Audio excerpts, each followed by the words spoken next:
Hello friends, welcome to इन्वेस्टो बाजार। स्वागत है आपका अपने चैनल में।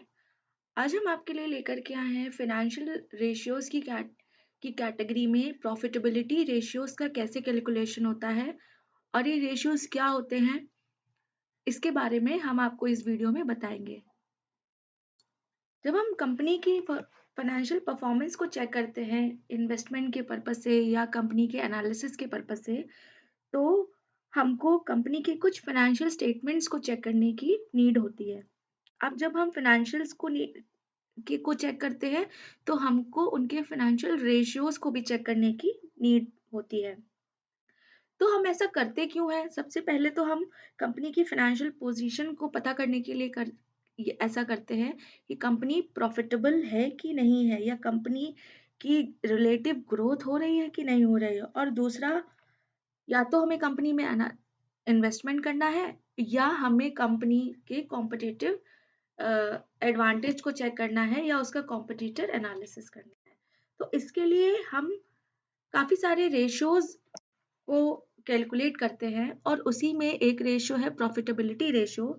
प्रॉफिटेबिलिटी रेशियो एक बहुत बड़ा रोल प्ले करता है। ये क्या रोल प्ले करते हैं किसी भी कंपनी की परफॉर्मेंस को चेक करने के लिए, तो वीडियो में एंड तक बने रहें। प्रॉफिटेबिलिटी रेशियोज फाइनेंशियल रेशियोज का एक पार्ट है। तो फाइनेंशियल रेशियोज की जब हम बात करते हैं, तो किसी भी कंपनी की फाइनेंशियल परफॉर्मेंस को चेक करने के लिए हम कंपनी के फाइनेंशियल स्टेटमेंट्स को चेक करते हैं, और जब हम फाइनेंशियल स्टेटमेंट्स को चेक करते हैं, तो हम रेशियोज की बात करते हैं। तो रेशियोज जो होते हैं वो किसी भी कंपनी की रिलेटिव ग्रोथ बताते हैं, और ऐसा हम कुछ रीजन से करते हैं। तो वो रीजंस कुछ भी हो सकते हैं। सबसे पहला तो रीजन हो सकता है कि आपको किसी भी कंपनी का एनालिसिस करना हो फॉर इन्वेस्टमेंट पर्पस, या किसी कंपनी की एक रिलेटिव प्रॉफिट ग्रोथ देखनी हो, कंपनी कितनी साउंड है वो आपको चेक करना हो, या कंपनी के पास कितनी डेट्स एंड बोरोइंग्स हैं, ये सारी चीजों की आपको इंफॉर्मेशन लेनी हो, या कंपनी कंपनी कितनी एफिशिएंट है अपने डेट्स को रिलीज करने में या वेव ऑफ करने में। तो ये सारी चीजें आप फाइनेंशियल रेशियोज में देखते हैं, और इसी में ही आपका प्रॉफिटेबिलिटी रेशियो आता है, जो कि एक बहुत इंपॉर्टेंट रोल प्ले करता है किसी भी कंपनी की फाइनेंशियल ग्रोथ या उसके प्रॉफिट मार्जिन्स को चेक करने के लिए। तो बेसिकली ये प्रॉफिटेबिलिटी रेशियोज होते क्या हैं, तो आइए हम जानते हैं आगे वीडियो में।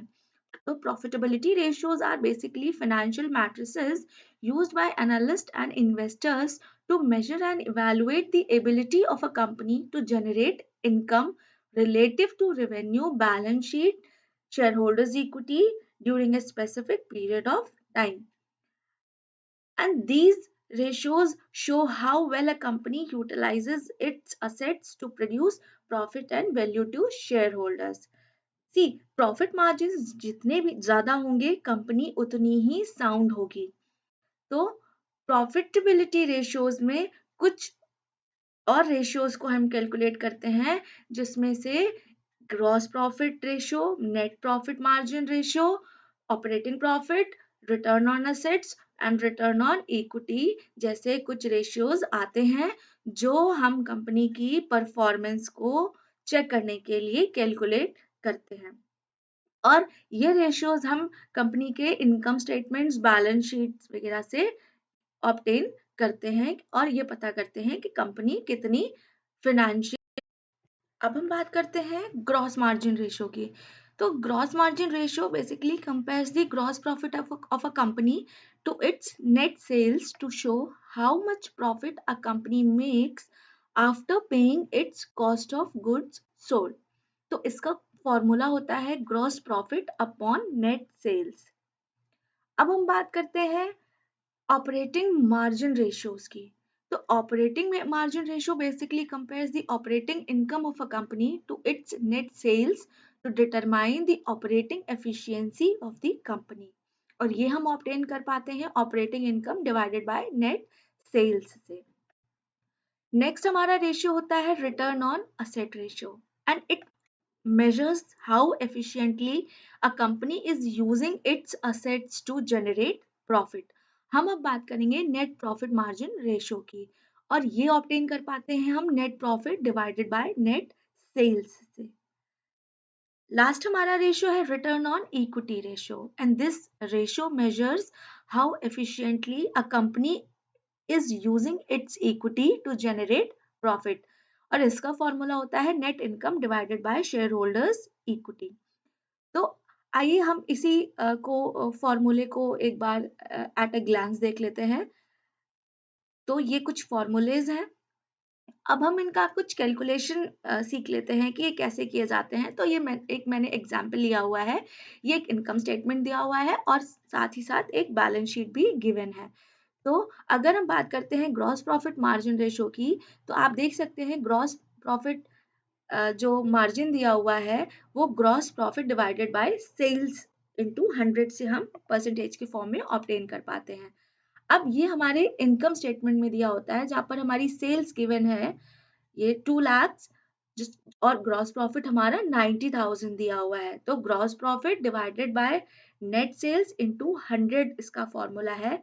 तो ग्रॉस प्रॉफिट कितना है 90,000 और सेल्स हमारी 2 लाख है, इनटू 100 करके हम ग्रॉस प्रॉफिट ऑब्टेन कर लेंगे।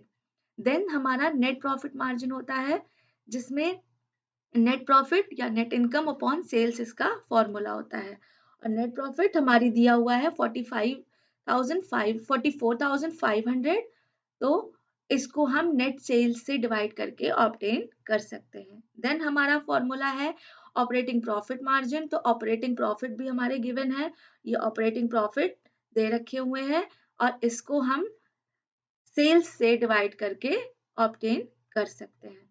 फिर आता है रिटर्न ऑन असेट, तो रिटर्न ऑन असेट का फॉर्मूला होता है नेट इनकम या नेट प्रॉफिट अपॉन असेट्स। तो इनकम हमारी दे रखी है और असेट्स हमारी बैलेंस शीट में गिवन होती हैं, ये आप देख सकते हैं 171,900 हमारी असेट्स हैं, और यहाँ से हम रिटर्न ऑन असेट या ROA जिसको हम कहते हैं, जो कि हम जब किसी भी कंपनी का एनालिसिस करते हैं फॉर इन्वेस्टमेंट पर्पस या उसकी कॉम्पिटिटिव एज को या वो कितना अच्छा परफॉर्म कर रही है उसको चेक करने के लिए, तो हमको ROA और ROE की बहुत नीड होती है। तो रिटर्न ऑन इक्विटी हम net income upon share holders equity से ऑब्टेन करते हैं। नेट इनकम गिवन है इनकम स्टेटमेंट में, ये हम ओनर्स इक्विटी से ऑब्टेन करते हैं। तो नेट इनकम हमारी गिवन है और शेयर होल्डर्स इक्विटी भी हमारी गिवन है। इनकम स्टेटमेंट में दिया हुआ नेट इनकम हमारी 44,500 है और ओनर्स इक्विटी हमारी 21,950 गिवन है।